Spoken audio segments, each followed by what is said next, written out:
E aí, pessoal, finalmente de volta com o nosso podcast do esporte. Queria pedir, primeiramente, aqui pedir desculpa para quem acompanha o canal. Fiquei um pouco doente e peguei uma tosse, cara, que não passava de jeito nenhum, não conseguia nem gravar. Eu falava três palavras e tossia, então ficou impossível. Eu até tentei gravar, mas não deu, infelizmente não deu. Então, pedi desculpa, ainda estou até um pouco ruim, posso até tossir aqui no meio, mas vambora, vida que segue. Tô um pouco recuperado agora. Tá começando um pouco mais de frio, pode ser que eu piore de novo. Então vamos aproveitar esse momento que eu não sei, né, se se a saúde vai aguentar. Mas vambora, nesse momento aqui que eu tô gravando, tá rolando o jogo do Brasil com a República Tcheca. A República Tcheca acabou de fazer um gol, por sinal. Vai mandando no jogo, ia fazer um gancho aqui para falar de seleção.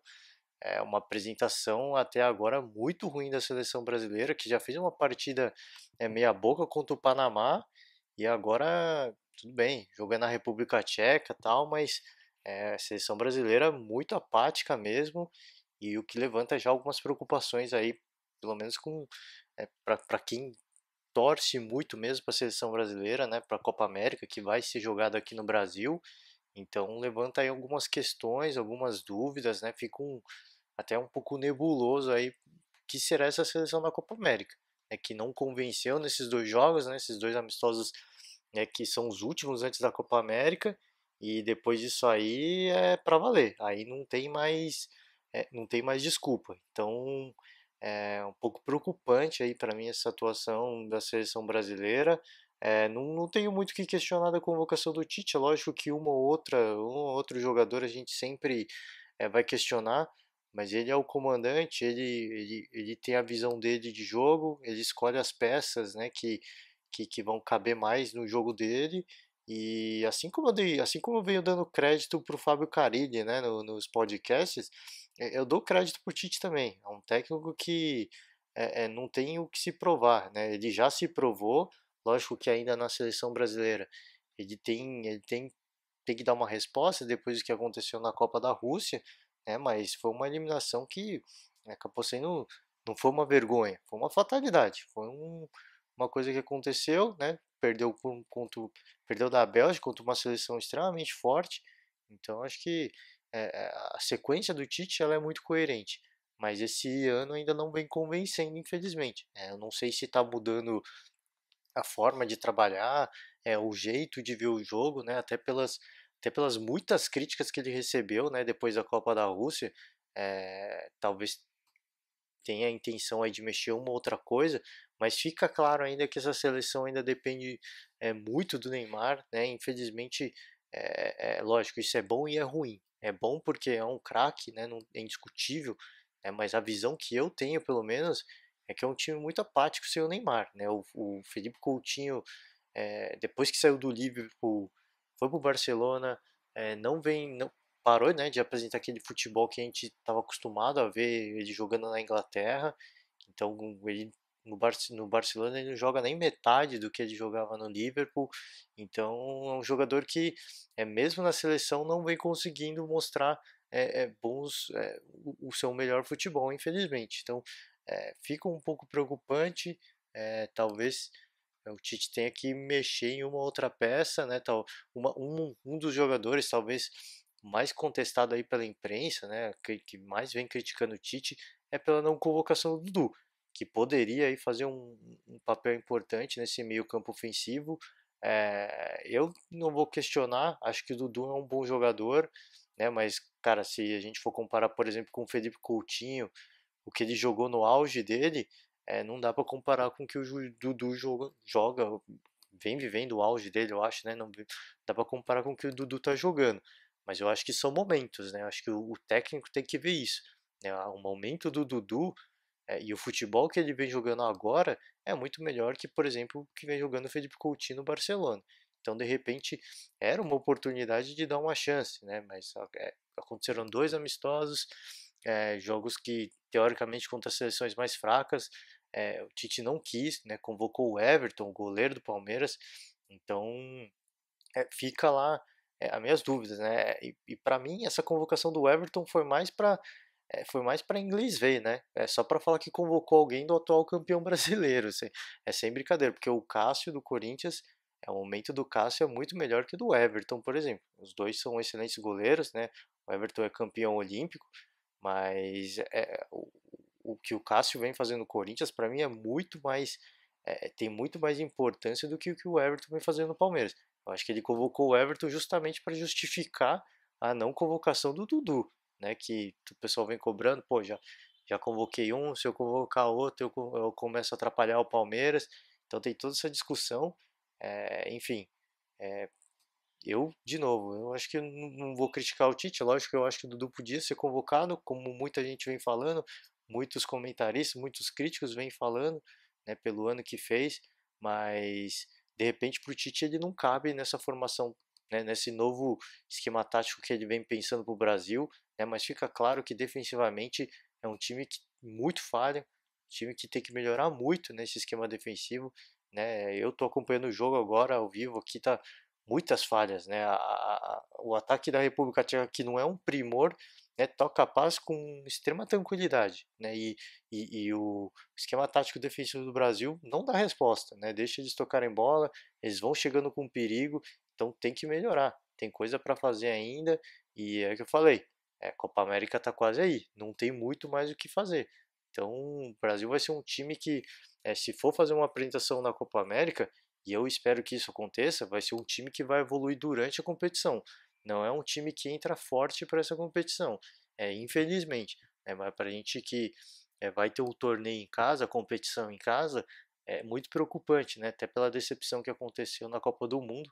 A gente espera que a apresentação na Copa América seja uma apresentação um pouco melhor. Então, vamos ficar na torcida, né? Esperar que Copa do Mundo que eu falei aqui, Copa do Mundo que aconteceu no Brasil, tá? Não da Rússia. Mas vamos ficar na torcida, né? Esperar que é, sejam só coisas ao acaso, que seja de fato por ser amistoso, por estar mexendo, testando peças diferentes, né? E que o Brasil venha para a Copa América muito forte, muito consciente do seu papel, né? Que tem que dar essa resposta para a torcida. Não é jogando pressão, né? Mas está jogando em casa com o seu torcedor, o torcedor, o ingresso, a gente sabe dessas competições não é barato, os ingressos são muito caros, então a torcida paga para ir ver uma vitória da seleção, para acompanhar na expectativa de um título aí. Então só resta a gente ficar na torcida e esperar que o Tite consiga fazer um bom trabalho nesse pouco tempo que resta para o início da Copa América. Bom, vamos embora, vamos tocar o barco. Não vou voltar no tempo, né? Não vou comentar o que aconteceu nas últimas semanas. Vou só passar por cima, que eu queria comentar um pouco sobre os campeonatos estaduais, principalmente o paulista. Eu queria começar falando do Palmeiras, especificamente, né? Que teve aí uma partida bastante controversa e o atrito com a federação voltou à tona, né? Tava demorando, né? Tava demorando. O jogo contra o Novo Horizontino, teve o lance o gol do Novo Horizontino, teve um lance da mão na bola, né? Antes do gol sair, a arbitragem revisou e validou o gol. Né? E aí entrou toda aquela questão de, pô, tem VAR, por que, que não foi consultar o monitor, enfim. Fato é que não aconteceu. Logo na sequência, o Novo Horizontino teve um pênalti, e esse sim foi revisado. O juiz lá foi lá até o monitor, viu, deu o pênalti. Fernando Praz defendeu, e aí o Palmeiras ainda conseguiu empatar e saiu com empate. Saiu até de bom tamanho, né? Poderia ter perdido de 2-1, né? Por culpa, de certa forma, da arbitragem. Né? E aí aqui eu quero defender os dois lados, né? Eu não quero culpar só um lado, só o outro. Eu acho que assim, primeiro o Palmeiras tem sua parcela de culpa, porque não jogou futebol, né? Vamos ser claros, o Palmeiras entrou com a sua força máxima, chamou o campeonato de Paulistinha, né, e entra com a sua força máxima, entra com o que tem de melhor, com as grandes contratações, não consegue jogar um bom futebol, faz uma apresentação horrorosa, na minha opinião, diga-se de passagem. Ah, mas foi bem na Libertadores, cara. Já faço um parênteses aqui que a campanha do Palmeiras na Libertadores vem sendo fantástica, irretocável. Agora no Paulista é um time que vem sendo muito irregular e eu venho falando isso desde o começo do Paulista. É um time que não está conseguindo render o mesmo que, por exemplo, já mostrou na Libertadores o que pode render. E isso preocupa de certa forma, porque o time B, o time 2 do Palmeiras vai jogar o Campeonato Brasileiro. Então, se é um time que vai olhar para todas as competições, é um time que até pelo investimento que foi feito, né, pela qualidade dos jogadores, é um time que tinha que apresentar mais. E dessa partida contra o Novo Horizontino, o Palmeiras entrou com sua força máxima, entrou com seu time A, com seu time titular, e não mostrou um bom futebol. Repito aqui, tá reclamando da federação, mas também não fez por merecer. Então, é, é, vamos. Essa é a primeira coisa que eu queria falar. Vamos pôr os pingos nos is. Tudo bem, teve erro de arbitragem, teve, claro, eu vou comentar aqui, mas não apresentou um bom futebol, não fez aquilo que se esperava do, do atual campeão brasileiro, de um time que investiu milhões, né? E fala-se agora que o Palmeiras entrou na disputa do Alexandre Pato. Então, quer dizer, vai qualificar ainda mais seu elenco. E não vem mostrando o futebol no Campeonato Paulista que justifique esse caminhão de dinheiro de investimento que vem fazendo. Então, essa é a primeira coisa que eu queria comentar. Agora sim, falando de arbitragem, e aí aqui eu quero não passar a mão na cabeça né, da Federação Paulista, mas o Palmeiras rachou com a Federação Paulista. Ele estava esperando o quê? Tudo bem, futebol tem que ser justo, tal, mas a gente sabe que não é assim. Você compra a briga com a federação, você vai jogar o campeonato da federação, você sabe que você está sujeito a isso, infelizmente. Uma hora ou outra isso ia acontecer. Né? E aí, ficar entrando em rede social, ficar com essa birrinha infantil, né? E aí não só o Palmeiras, né? A federação também. Parece que os caras que gerenciam o negócio são crianças, né? Crianças de 13, 14 anos que estão no ensino médio. Porque fica um lado, aqui ó, o vídeo da mão na bola, esse aqui é o vídeo do VAR, isso aqui não aconteceu nada, a bola bateu no peito do cara. Parece adolescente de 15 anos postando na rede social, é impressionante. Seu cabelo é feio, sua sobrancelha tá mal feita, um bulinando o outro, cara. É ridículo essa briguinha, infelizmente. É lamentável que a gente tenha que ver um negócio desse. Mas enfim, a federação errou e eles não admitem o erro. E aí tá outro ponto, né? E aí remete àquela coisa da briga que o Palmeiras teve desde o ano passado. Então, não adianta sair em rede social querendo apontar o dedo, querendo cobrar justificativa da federação, porque isso não vai acontecer. Eles não vão admitir o erro, ainda mais contra o Palmeiras. Então, é, é, é, o meu ponto aqui joga futebol, cara. Não dá chance pro azar, porque se depender de um lance de arbitragem, a federação vai fazer vista grossa. E assim, não estou falando que eles são mal intencionados, mas eles não vão fazer o mínimo esforço de querer revisar o lance a favor do Palmeiras. Sinto muito, cara. Assim, essa é a sensação que passou. Que eles não é que tentaram prejudicar o Palmeiras, é que eles não fizeram o menor esforço para beneficiar. Então, beneficiar entre aspas, né? Porque era um lance capital, era o que é certo, o certo era anular o gol. Mas enfim, o Palmeiras comprou essa briga. Então agora aguenta, agora joga futebol para não depender de uma arbitragem.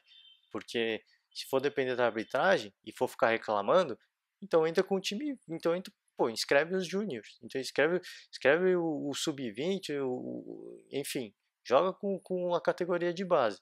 Porque não adianta, você inscreve chamar o campeonato de Paulistinha, e aí inscreve todos os jogadores, toda a força máxima, escala os caras para jogar, e aí faz uma apresentação horrorosa, como a gente viu. Então, fica aqui, pelo menos a minha crítica ao que o futebol que o Palmeiras apresentou e a postura que vem tomando, né? Mas a Federação Paulista está errada. Está errado, eles estão errados também, eles têm que ser profissionais. Mas infelizmente a gente acompanha isso no Brasil. A gente fala isso de Libertadores, que a Comebol prejudica os times brasileiros. Isso acontece no futebol. Infelizmente nós estamos sujeitos a isso. As entidades que regem aí o futebol paulista, futebol brasileiro, né? Tanta gente critica a CBF, tanta gente critica a Comebol, a gente sabe que isso acontece. Então não adianta a gente querer pagar de ingênuo e achar que todo mundo vai fazer o seu trabalho certinho. Isso não vai acontecer, né? A Comebol vai continuar prejudicando os times brasileiros nas competições internacionais, vai continuar. A CBF vai tomar decisões controversas, né, com relação protegendo um ou outro clube, isso vai acontecer. Né? E a Federação Paulista vai de certa forma prejudicar o Palmeiras, isso vai acontecer porque eles estão rachados. Então, não adianta você querer pagar de inocente, querer pagar de que nasceu ontem. Você comprou essa briga, agora aguenta. Agora vai jogar futebol, dá a cara a tapa. Ou põe o juvenil para jogar. Porque se for para ficar reclamando nessa briguinha de rede social, não vai resolver. É claro, repito aqui, Federação Paulista, falta de profissionalismo total, total também, porque os caras vão lá e postam um vídeo da visão que o árbitro de vídeo teve. Eles estão errados, né? Eles têm acesso a todas as câmeras, eles tinham a obrigação de revisar tudo, e eu faço aqui a crítica até que na segunda-feira eu estava assistindo o Globo Esporte e a Globo meio que jogou panos quentes, né? Assim, eu tenho que comentar, desculpa aí até se alguém ficar ofendido, é que o Caio Ribeiro foi lá e falou: a tecnologia está estreando agora, então você vê que um juiz vê alguma coisa, o Gaciba, que é o comentarista de arbitragem, viu a falta em uma câmera, mas nas outras ele não viu, então vamos dar um desconto, a tecnologia está entrando agora. Tentou meio que jogar panos quentes, porque o VAR que a federação está usando são as câmeras da Globo. E enfim, a Globo tem que defender o deles, né? Assim, talvez de repente aquela imagem não chegou para o árbitro de vídeo, ou os caras não souberam usar a tecnologia da Globo e não acharam aquela imagem. Enfim, a Globo tem que defender o deles, é uma corporação, uma empresa, eles têm que defender o deles. Agora eles têm que ser coerentes. Tudo aquilo que eles criticaram de árbitro de vídeo que vem acontecendo em todas as competições, eles têm que ser coerentes. Ah, começou agora. Mas a Copa do Mundo eu vi comentarista criticando o árbitro de vídeo da Copa do Mundo, né? E era uma tecnologia que estava começando na Copa do Mundo. Então agora só porque começou no Campeonato Paulista com as câmeras da Globo, ah não, pô, tá começando agora, era um lance interpretativo, pô, se for para ser um lance interpretativo com árbitro de vídeo, então, cara, é uma coisa que não tem que ser instalada. Pô, você tá pagando para dois, três profissionais de arbitragem ficar ali no árbitro de vídeo, tá gastando dinheiro à toa. Vamos ser sinceros, cara. Assim, se você tá pagando para os caras estarem lá, tudo bem, é o que eu falei. De repente os caras ainda não estão bem treinados, eles não acharam a imagem, ou a imagem chegou atrasada para os caras não tiveram tempo de ver. Pode ter acontecido. E eu não estou criticando, eu acho que é o que eu falei. Se a Globo está oferecendo as imagens, eles têm que defender o deles. Mas eu acho que eles têm que ser coerentes, pelo menos os comentaristas, naquilo que eles vão falar. Porque assim, tudo bem, a empresa tem que defender o lado deles, mas não adianta eles jogarem panos quentes na arbitragem e querer passar a mão. Porque assim, o que aconteceu com o Palmeiras pode acontecer com qualquer outro clube. E assim, o campeonato que está em jogo, é uma premiação em dinheiro, não é só um título, é uma premiação em dinheiro. Então eu acho que a gente tem que ser honesto, a gente tem que ser honesto com a gente mesmo.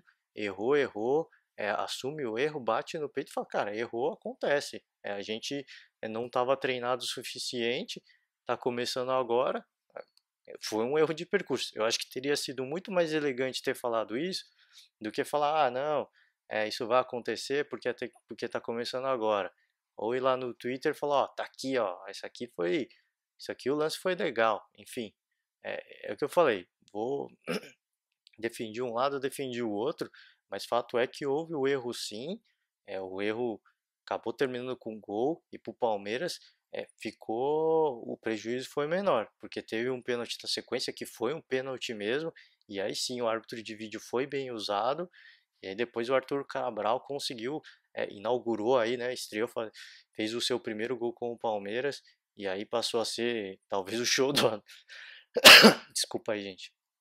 Passou a ser o xodó da torcida, né, que o Borja vem sendo muito contestado, então se consagrou aí, mas foi um lance, foi o jogo de mais polêmicas, né, enfim, tentei passar um pouco sobre os dois lados, mas o que eu acho que tem que mudar é a postura do Palmeiras. Infelizmente o Palmeiras está sujeito a isso.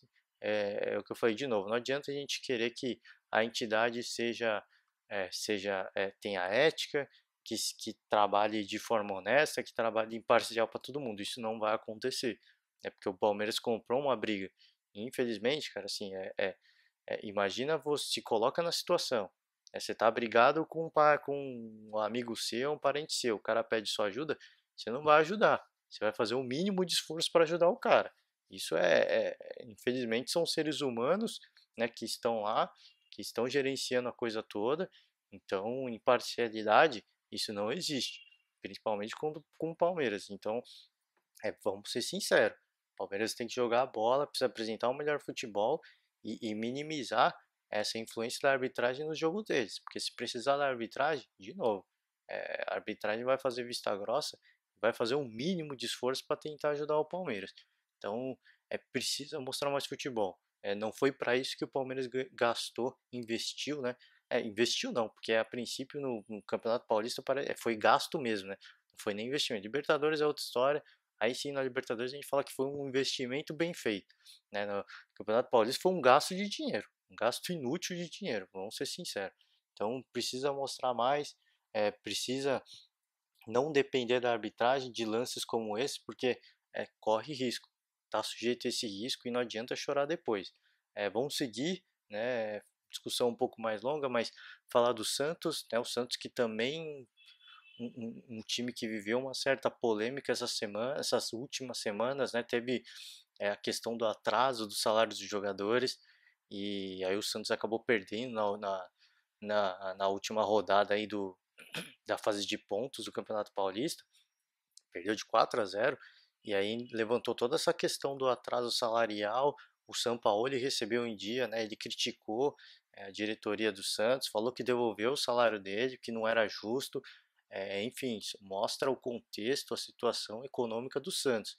E eu já tinha comentado aqui que eu ouvi de outros comentaristas, pessoas ligadas ao Santos, falando exatamente disso, de que o Santos está investindo muito dinheiro em jogadores, mas é um time que financeiramente não está bem.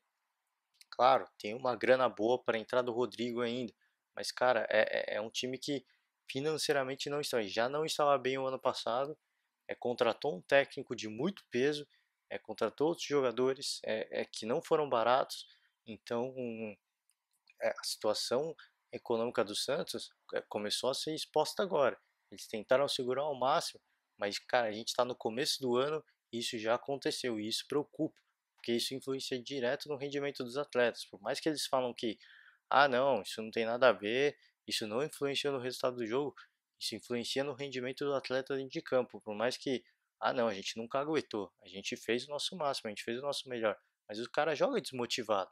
E isso impacta negativamente na atuação do time. Só um minuto, gente. Desculpa aí, tô com um pouco de tosse de novo, vou repetir aqui, não tô 100%, mas vamos seguir. Isso influencia negativamente. E o São Paulo mostrou muita personalidade, na minha opinião. Ele falar que devolveu o salário, acredito que ele fez isso de fato. Mostrou que está junto com o grupo, né? Ele mostrou que ele não está eu sou uma coisa e vocês são outras, eu estou acima de vocês. Não, ele mostrou que ele está no mesmo nível dos atletas, se colocou na mesma posição. Eu acho que ele ganhou muito respeito do elenco fazendo isso.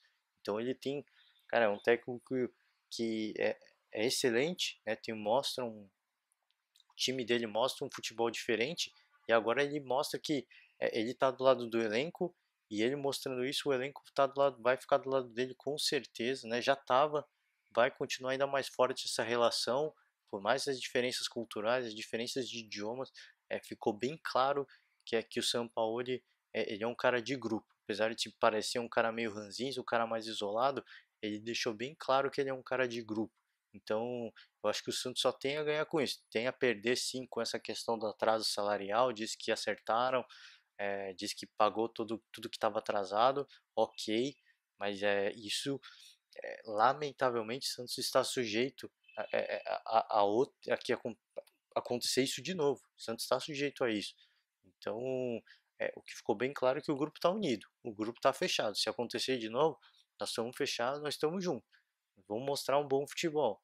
Então, acho que o Santos tem que mostrar isso, né? Financeiramente o clube não está bem e para melhorar essa situação precisa ganhar títulos, né? Ainda mais se pensar numa Copa do Brasil, né, 50 milhões a premiação, isso ajuda muito, né? Para um clube como o Santos vai ajudar demais. Então é um time que tem que buscar títulos, né? Tem uma certa limitação de elenco, mas tem um técnico bem qualificado, um time que mostra um futebol diferenciado, um futebol legal de ver. Lógico, vez ou outra toma uma goleada, acontece, isso aconteceu, mas ganhou, né? Nessa última rodada ganhou do Red Bull Brasil, né? O time com a melhor campanha do Paulista na primeira fase e tinha muita expectativa, né? Porque era o Santos que vinha de uma sequência ruim nas últimas rodadas, o RB Brasil que era o time sensação até então, né, do Campeonato Paulista. E o Santos mostrou em campo tudo aquilo é, que o colocou aí como é, o time sensação no comecinho do Campeonato Paulista com o São Paulo, né? Que era o time que era tido como a quarta força, de repente ganha um, ganha dois, ganha três, goleia.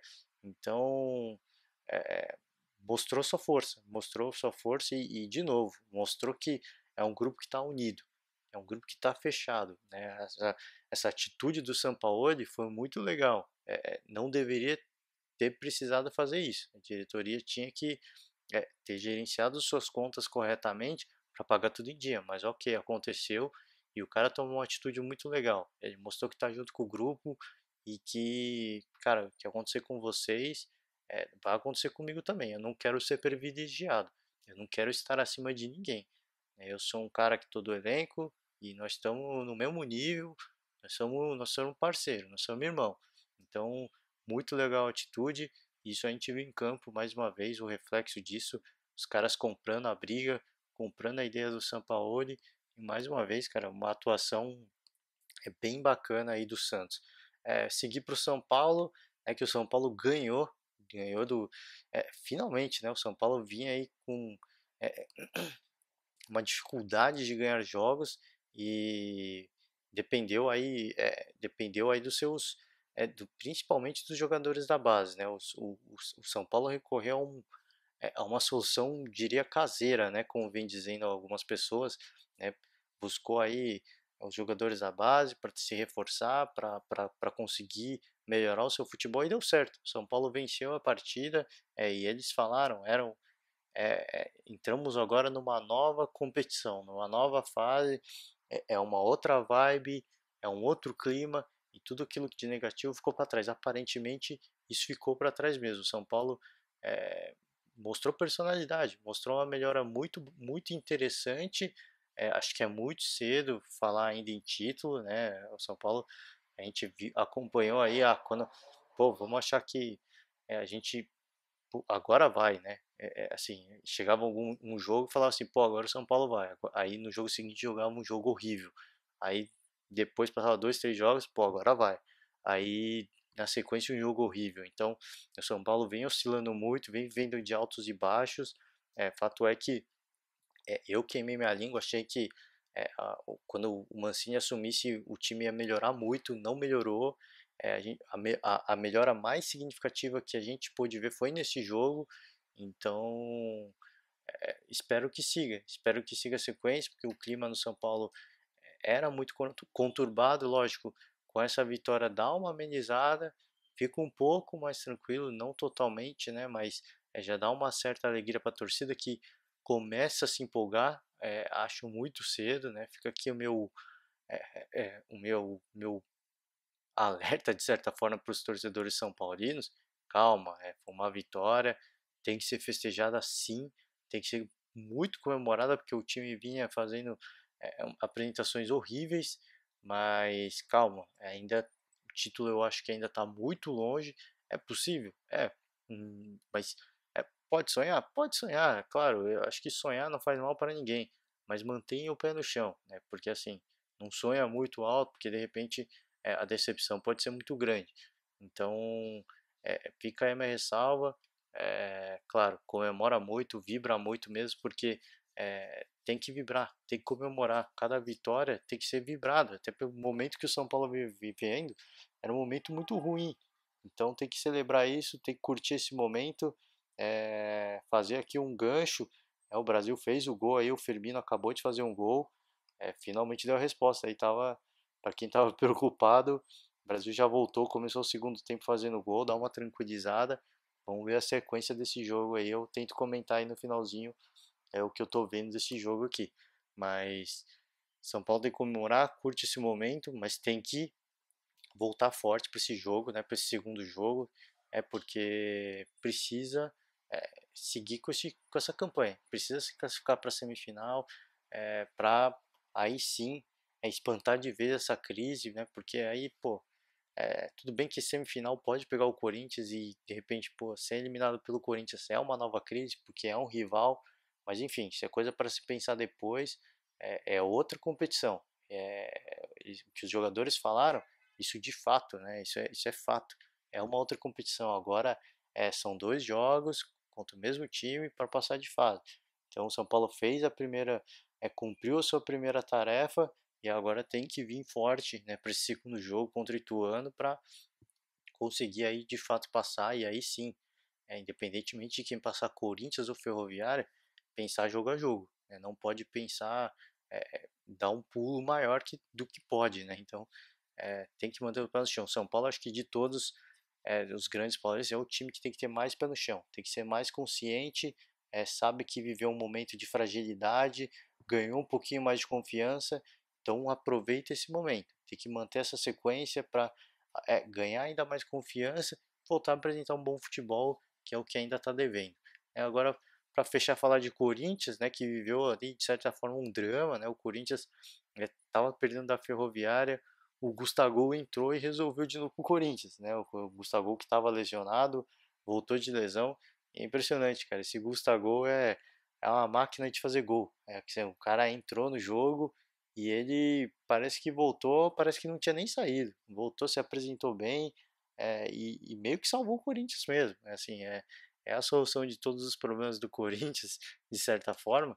E é o cara que está fazendo gol. É um cara que tem todos os méritos. É mais uma vez uma grande atuação do Gustavo. E fica aqui de novo meu alerta, tá? Se esse cara continuar fazendo gol desse jeito, o Corinthians tem que tomar cuidado aí nesse meio de ano, nessa janela que vai ter, nessa, na Copa América, porque é, é, corre um sério risco, né? Porque é um cara que é goleador, é um cara que tem presença diária, faz gol mesmo, né? Ele tem faro de gol mesmo, ele atrai o gol, parece. Então, ficar de olho no Corinthians. O Corinthians não pode perder um jogador desse no meio da temporada. É porque é, pô, tem Wagner Love, tem Bozelli, cara, assim, o Corinthians estava com o Wagner Love em campo, e assim, são 2 jogadores que não vêm fazendo grandes apresentações, né? Lógico, quando de repente o Corinthians está no buraco, a gente já viu isso, eles já mostraram isso, eles conseguiram salvar o Corinthians, mas as últimas partidas, por exemplo, dependendo de Danilo Avelar, né? Que caiu nas graças da torcida, né? Viveu um inferno no Corinthians e agora caiu nas graças da torcida. Mas não pode depender de um lateral esquerdo para fazer os gols, né? Precisa que esses centroavantes funcionem e a volta do Gustavo representa aí dá aí um certo ânimo de novo, porque é um cara que resolve. Quando o Corinthians precisa, o cara vai lá, ele não sente a pressão, se sente, ele gosta da pressão, né? Se de repente ele sente a pressão e é um cara que gosta da pressão, porque ele vai lá e faz, ele resolve. Então, cara, mais uma vez tem que parabenizar esse jogador e o Corinthians que é, é, segue aquilo que meio que eu tinha imaginado para o Corinthians, né? A chegada do Fábio Carille, ele ia ter um tempo para melhorar o Corinthians. Demorou mais do que eu imaginei, obviamente, mas é um time que vem melhorando.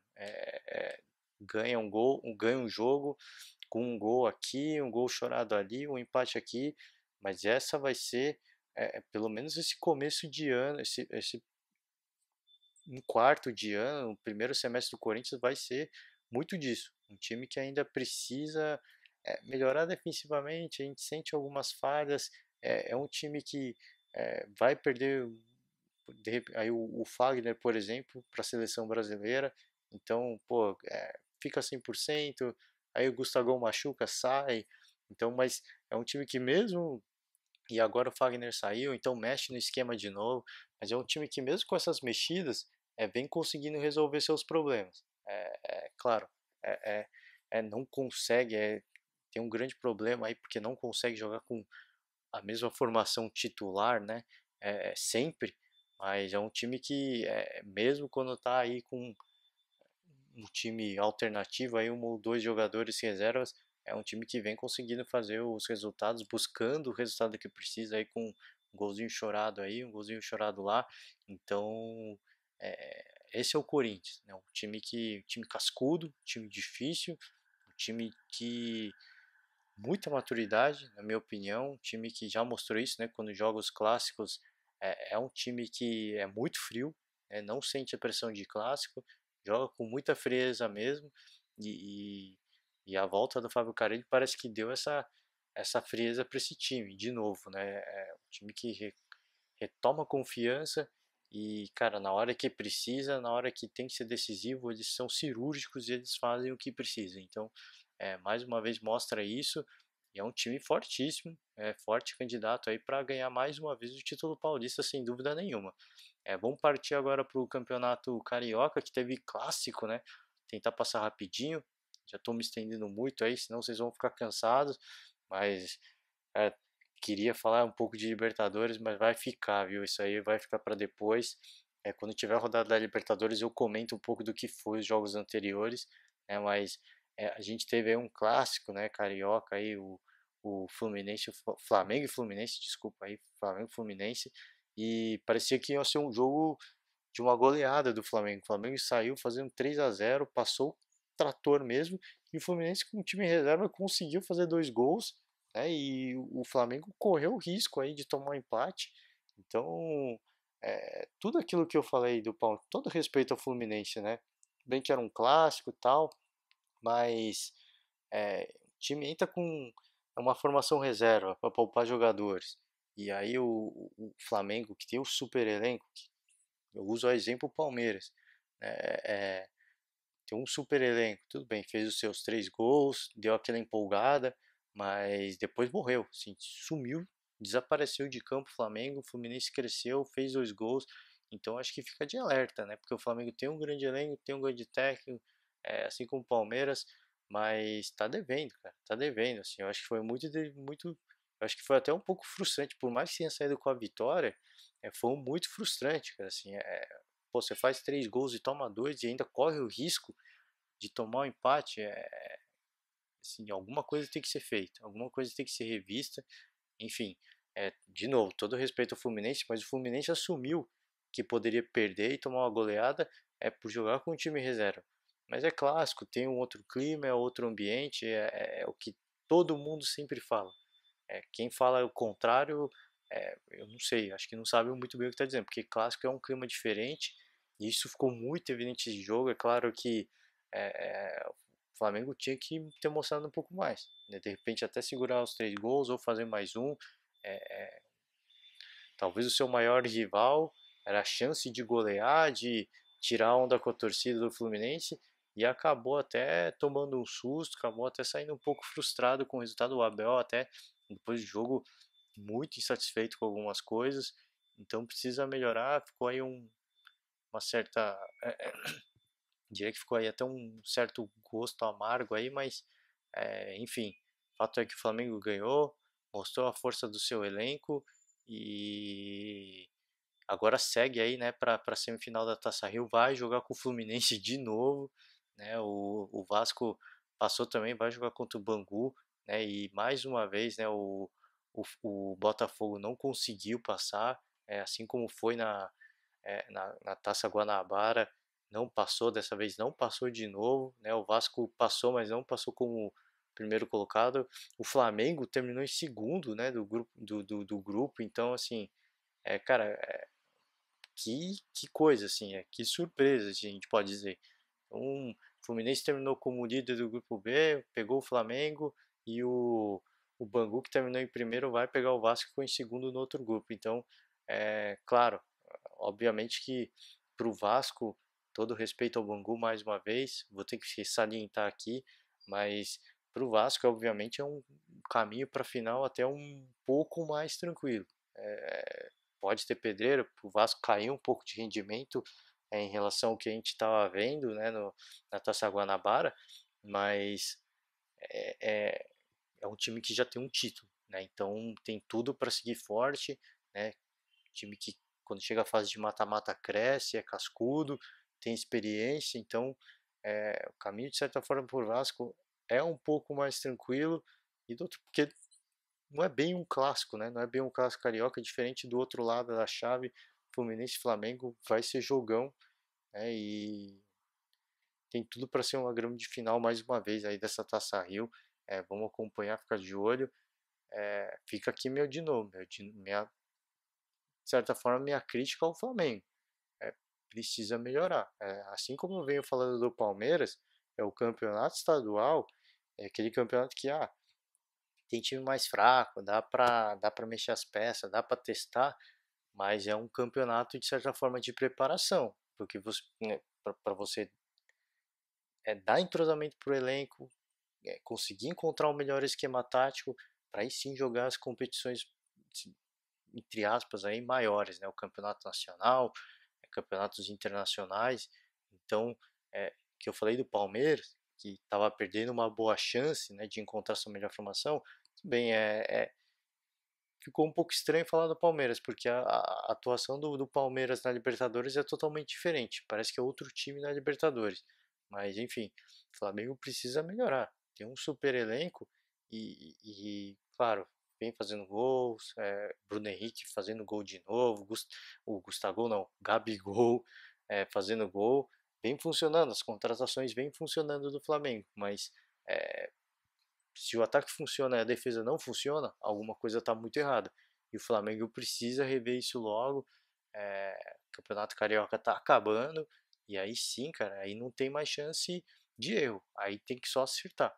Porque aí a torcida, mais uma vez, ficar frustrada mais um ano, ainda mais um ano de tantas contratações que fez o Flamengo, né? Ainda mais com é, que era tida como a maior contratação aí do, do do Brasil, né? Lógico, sem falar das correções monetárias, mas a maior contratação em termos de valores, que é o Arrascaeta, precisa mostrar a resposta para o seu torcedor.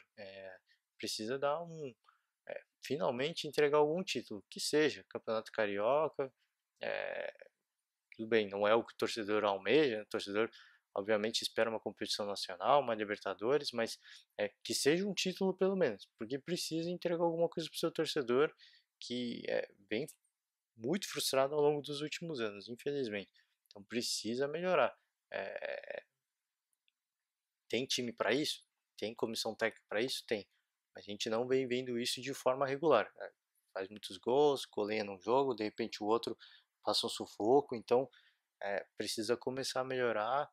É difícil dizer ao certo o que acontece, às vezes é o que eu falei, às vezes acontece como vem acontecendo com o Palmeiras. É um time que pro campeonato estadual não está muito empolgado, não está com tanta vontade de jogar, e aí vai para uma Libertadores e faz uma baita de uma apresentação. Então, é, mas tem que aproveitar, assim, tem que usar esse campeonato para usar as peças, para se conhecer, ganhar entrosamento, enfim.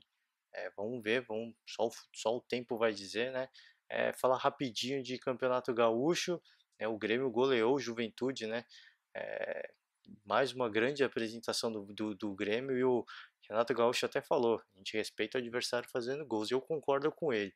Assim, não adianta você fazer 3 gols, Juventude que teve um cara expulso no comecinho do jogo, até por isso já era um time inferior, tem um cara expulso, né? Cara, lance criminoso, assim. O cara ainda ficou indignado, ele saiu transtornado, mas enfim, foi um lance criminoso, cara. Assim, o cartão de vermelho direto é muito bem aplicado e aí o Grêmio, que já era um time muito superior, sobrou. Teve gol do Tardelli, um baita do golaço, diga por sinal, e o Grêmio sobrou mais uma vez. Time que talvez junto com o Atlético Mineiro, um time que com os ataques mais que vem funcionando de forma mais eficaz, né? Lógico, o Grêmio vem jogando um futebol um pouco melhor, né? E o ano passado eu comentei isso também, o Grêmio talvez um dos melhores times do Brasil, nesse momento, obviamente, o melhor time, né? O que vem apresentando o melhor futebol.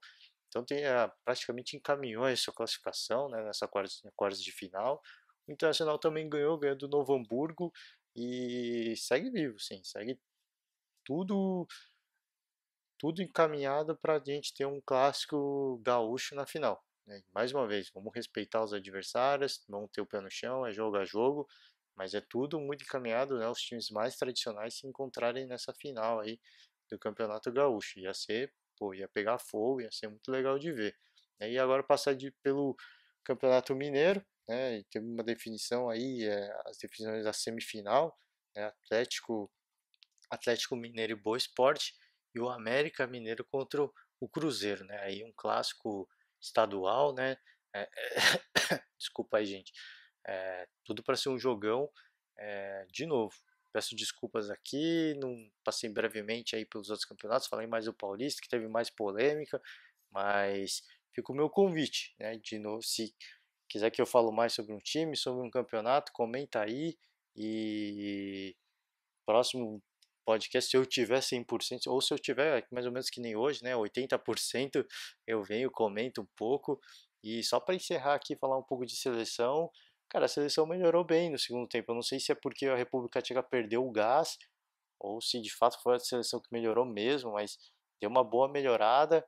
É, cresceu no jogo, de fato, melhorou bem, mas defensivamente ainda cometendo algumas gafes, né, preocupando um pouco.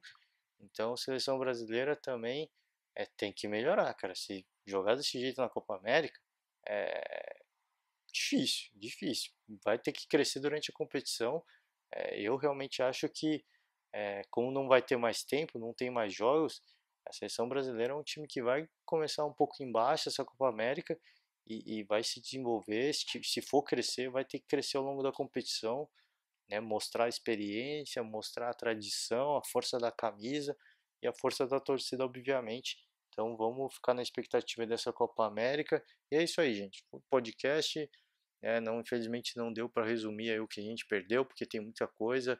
Perdi, acabei perdendo muita coisa para comentar, mas quando começar aí, tiver que comentar uma Copa do Brasil, uma Libertadores, eu tento dar uma resumida do que aconteceu e vamos seguir os estaduais, porque hoje e amanhã tem rodada ainda, esse meio de semana tem rodada, então o Campeonato Paulista pelo menos a gente vai ter a definição aí já, então se tudo der certo, final da semana ou começo da semana que vem, estamos de volta e valeu, gente, um forte abraço e até a próxima.